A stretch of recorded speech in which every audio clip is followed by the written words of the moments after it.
want you to just lift your voice up, look towards heaven and say, God, I thank you. God, I thank you for halftime. for halftime.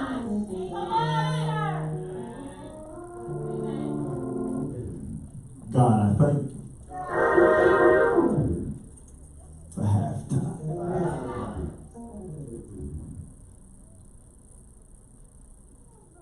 The purpose of halftime is not only to give a break to both teams, but it is also, that sounds so much better, thank you so much. It is also to help the teams to put together a plan. If they are ahead, how to stay ahead. And if they are behind, how to fix it. So that they do not lose.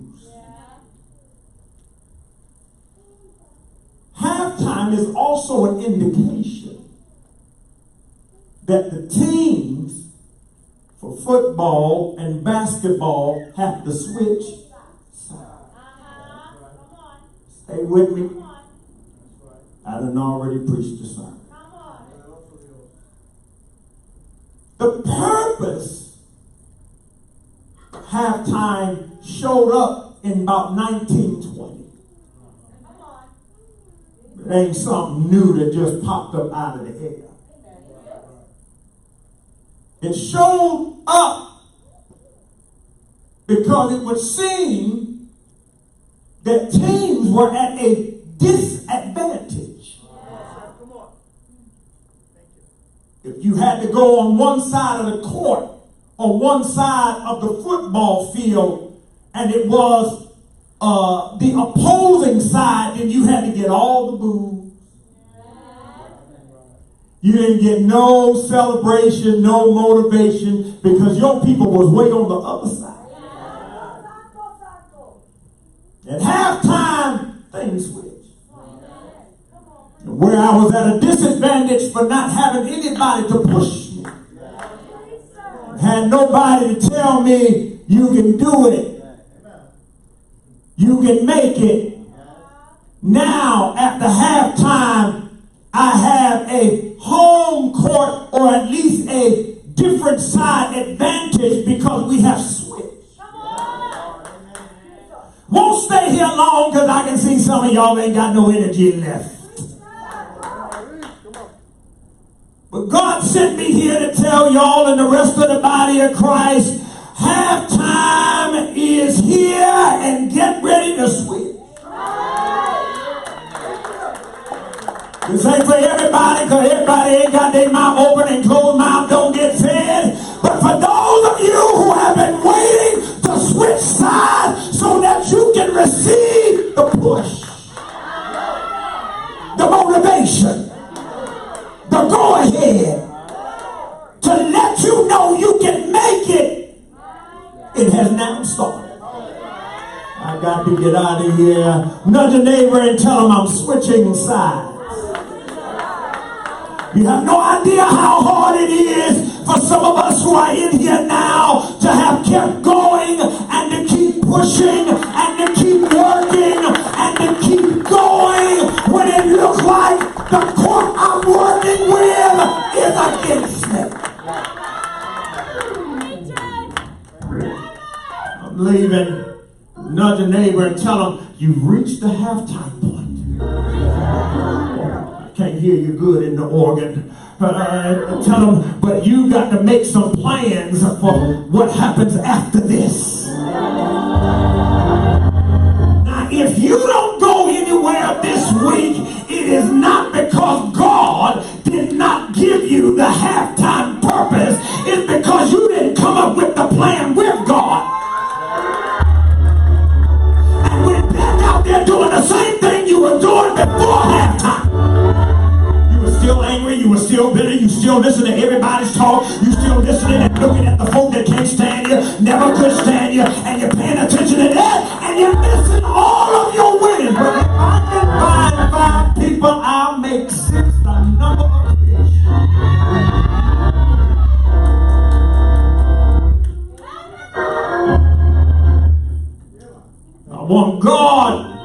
to give me the plan that makes me successful. Who can I talk to in here? Somebody say, God, give me the power to be successful. Now, I'm not just talking financially. I want to be successful first in my own mind. Tired of feeling like I'm not worth what I know I am because of how I've been treated in the first 2 quarters of the game. There is a problem in the text because I am wondering who's worse off.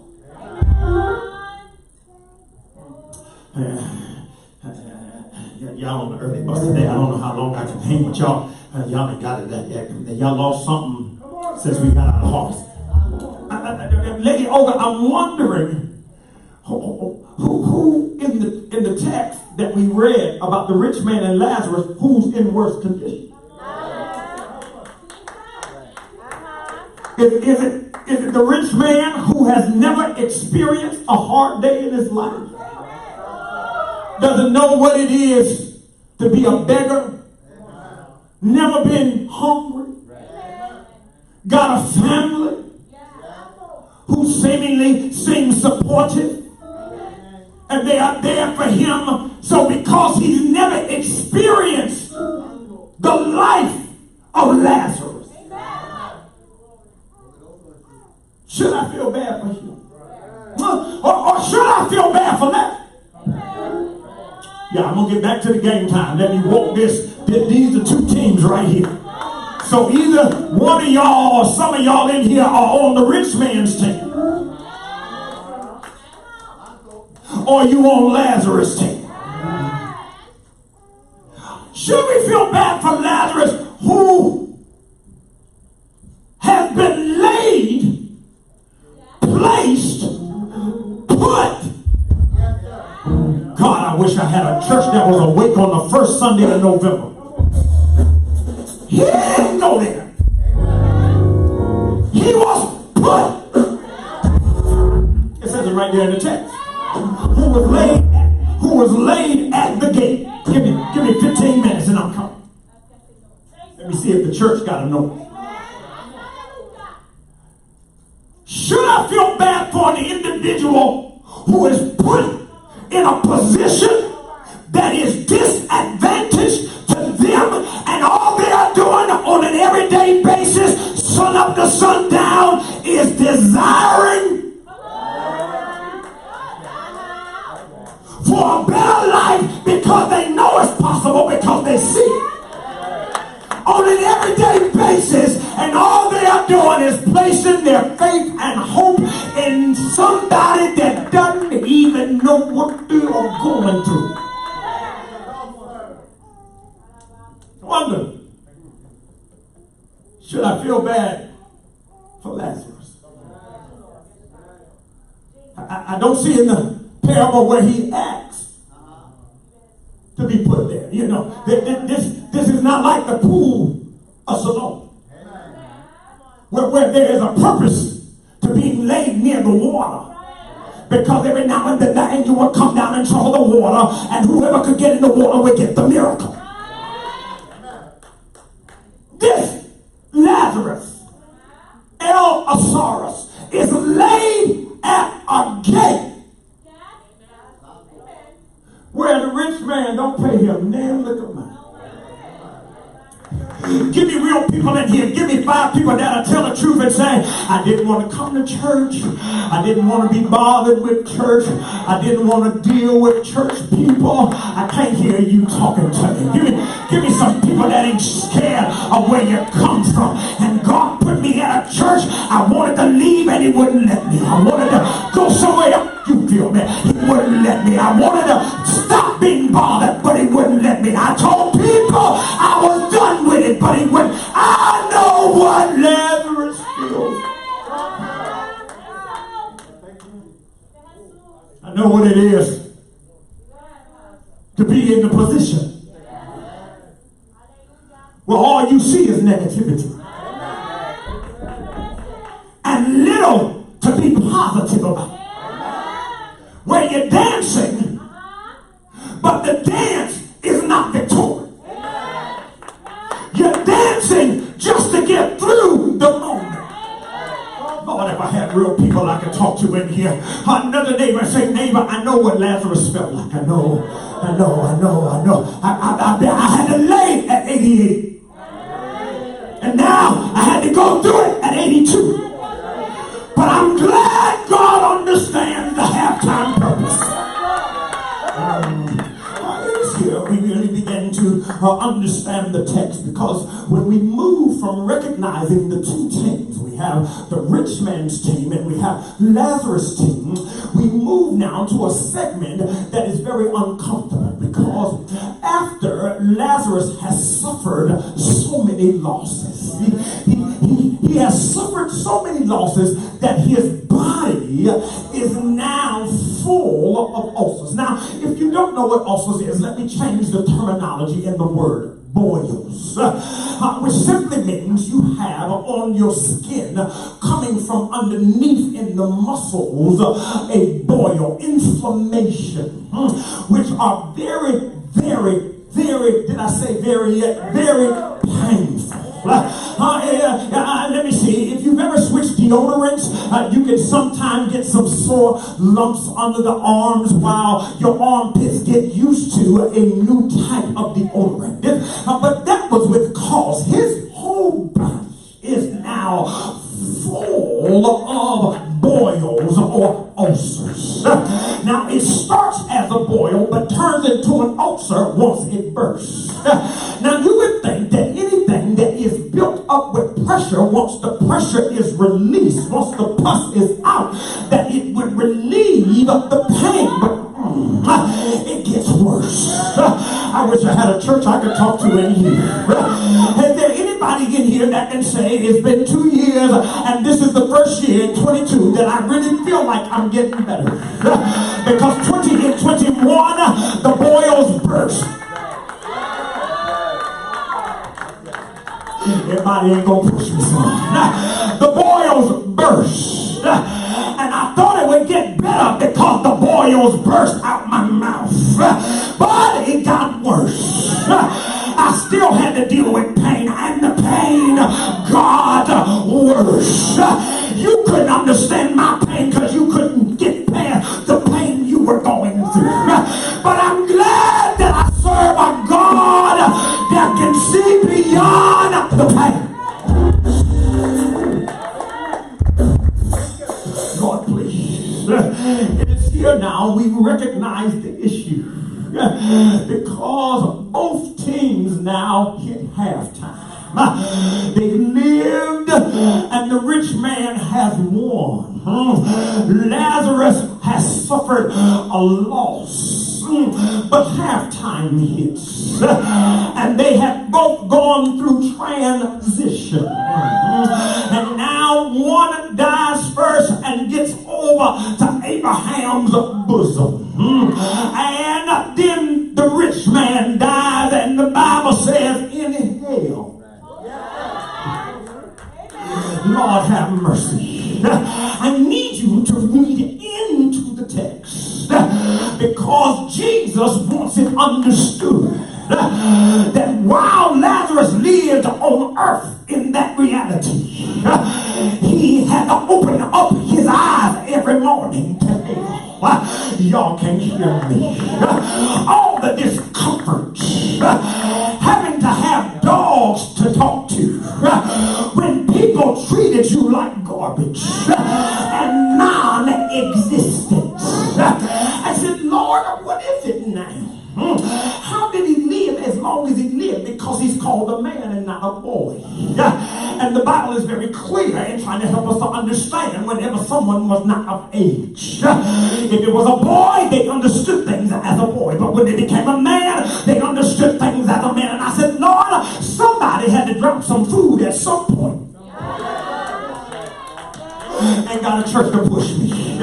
Somebody had to give him some small bit of attention for him to make it from childhood to manhood. Ah, God, I got to get out of here. Look at the neighbor and say, neighbor, excuse me for like 60 seconds. Let me thank God for everybody he let way to give me the little bit of attention to get me to where I am right.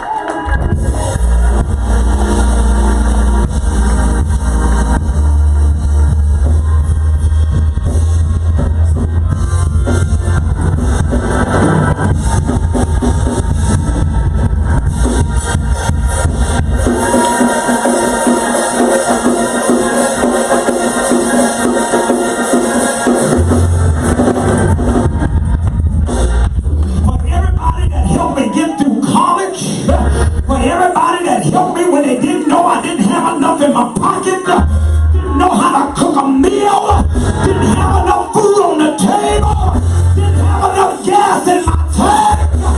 God, thank you.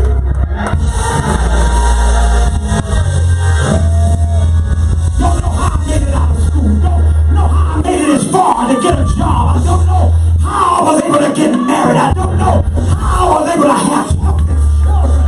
But God, thank you.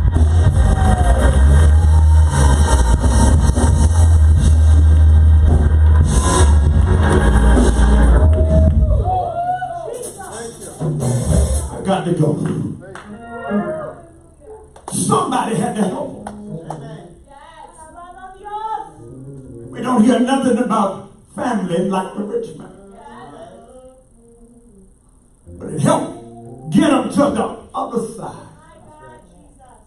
Deke, I don't hear Lazarus in the story complain not one time.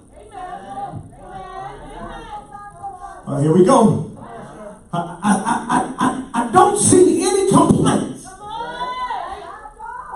on either side of the coin. Give me a church I can talk to. Another neighbor say, neighbor, I dare you to be more thankful and ignore all the negativity so God can help you win.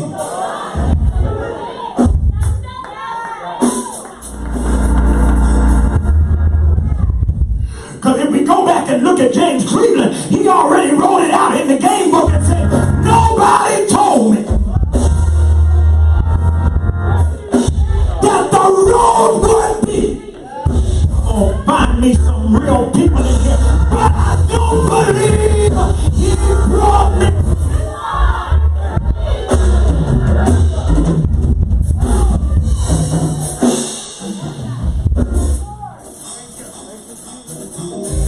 I don't hear Lazarus ever ask in the story, parable, anything of the rich man.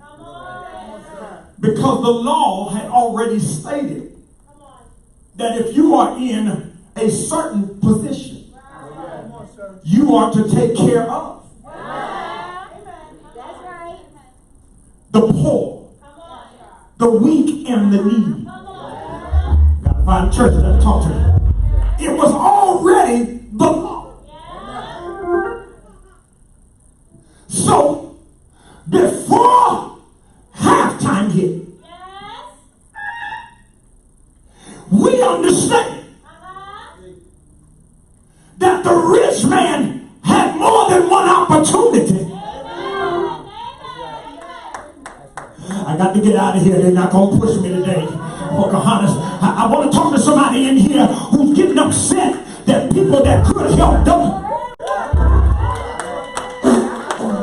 I got to get out of here. I can see some of y'all ain't never had to walk my road and my steps. I said, I want to talk to somebody in here who knows people who know your story. They could help, should help, but they refuse to help. Baby, you had your chance. Halftime gonna arrive. Tables are turning. And we are switching. I'm so happy for the oil. Another neighbor say, neighbor, I'm glad I held on.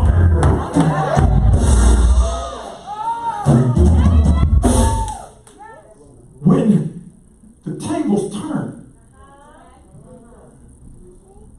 the first question is raised by the rich man. It's right there in the text.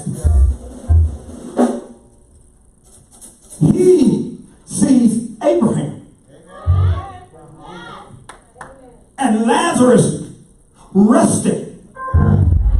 with Abraham. Being comforted and consoled by Abraham. The first thing I need you to see is that Jesus points out on one side of the team court, those who could have did better will be able to see that now that halftime is over, you are in a better place. And they're going to remember when they were in the same position you are now in, but they did not. Jesus points out, folk in hell, I need to get up out of here.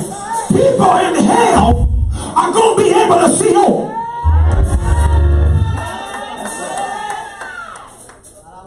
While the folk in heaven ain't going to be paying the folk in hell. So the folk like rich man Lazarus, the rich man who sees Lazarus on the other side is now wondering. But I need you to pay attention to the text, because he doesn't call Lazarus. Lord have mercy. I am tickled pink, elder, how people will call God to get your attention, to help them, when they didn't help you and ignored God.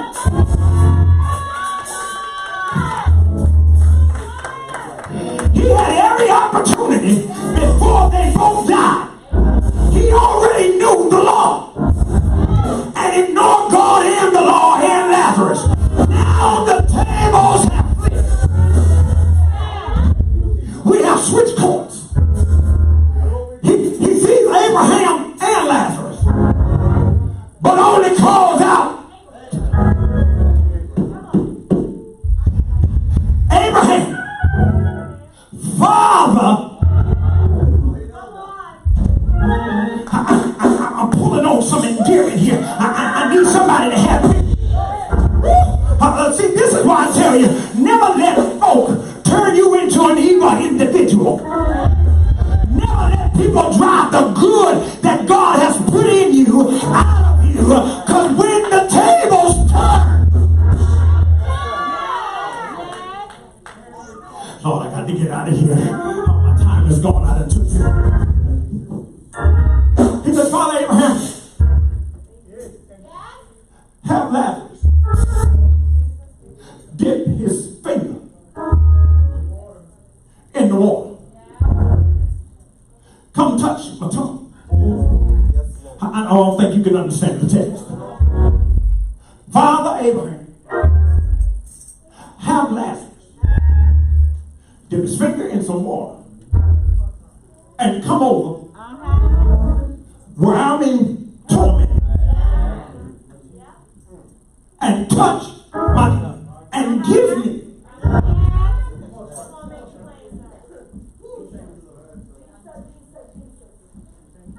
a little bit of relief. Lord, I got to find somebody. Would you high five a neighbor and say, neighbor, I done made it through 2 years of some tough stuff. See, if you're talking to somebody who's talking low and they don't understand what you're saying, you need to talk to somebody that'll understand pain and suffering. Tell them I've been through 2 years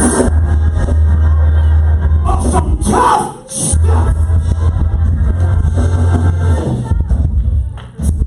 And now that the tables have switched, my enemies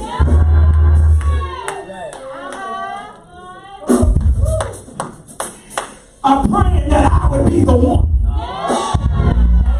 to come give them some relief. You had time to give it to me and you ignored it.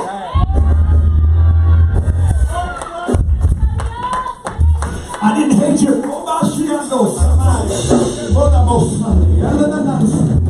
I didn't hate you when you didn't break it. I didn't hate you when you didn't receive me. I didn't hate you and treat you funny when you acted like I was non-existent and I had no purpose and I shouldn't be here. I kept on coming. I need a church that ain't scared. I kept on coming. When they looked at you funny and when they treated you different and when they wouldn't speak to you, you kept on coming. But now the tables have switched.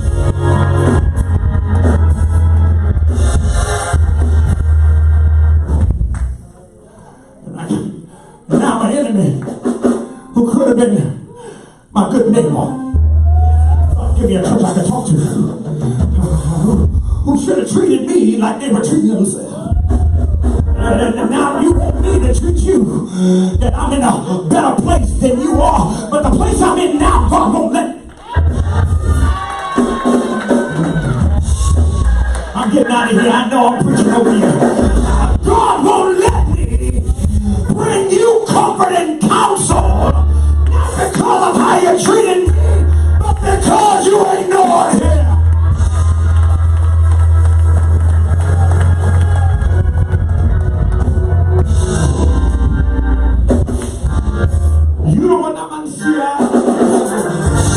You don't want to know what it feels like to know you should be able to ask for something, but you can't ask for something, and you know you can't ask for it because you should be deserving of it, but you're mistreated.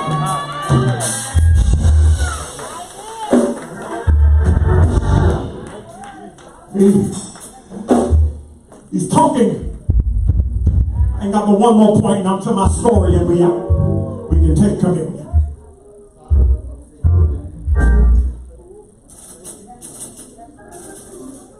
Who he needs to help him, he can't ask for it. The last point in my story, I want to tell you that everybody that is here now, everybody that is here now, that's a little thing, that's a little bit better. I said everybody that's here now, I want you to stand to your feet, clap your hands, and say to yourself, I can't be stopped.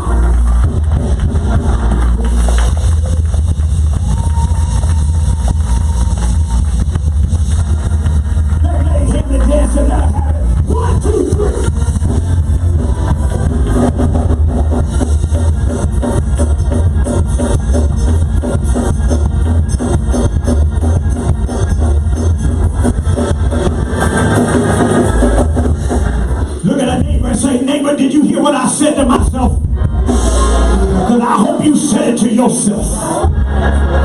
I can't be. If I can make it through the past 2 years, and I don't even know how I made it, I want to send a message to hell now that halftime is here.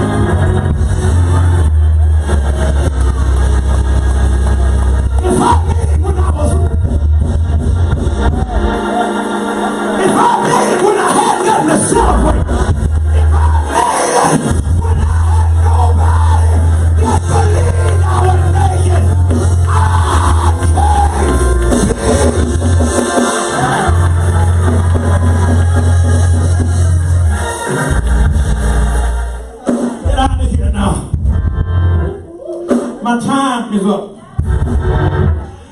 I want you to see that now that halftime has arrived,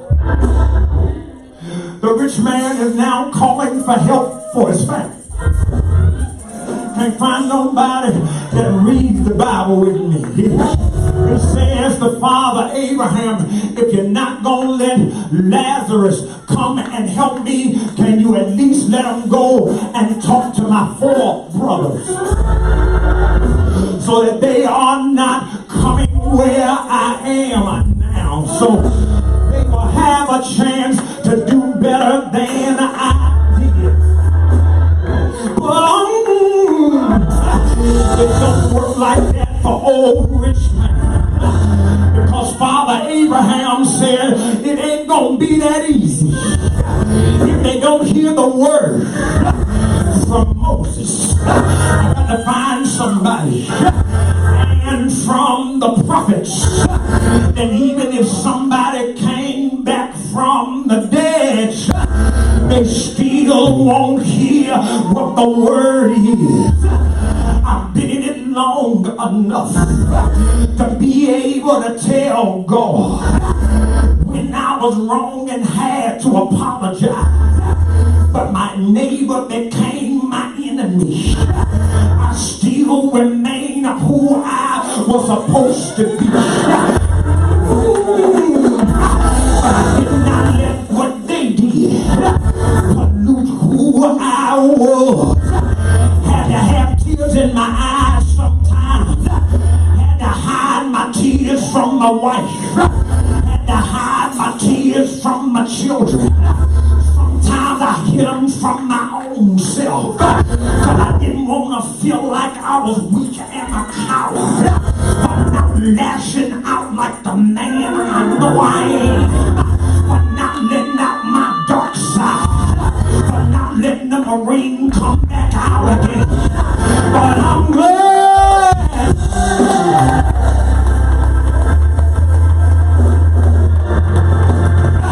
I'm glad that God put something in me that would not shut down. I said, I'm glad God put something in me that God would not let. You can take this, leave my tablets. That God would not let nobody roll out of my system. You can nudge a neighbor in here and say, I don't know what you've been through in the past 2 years.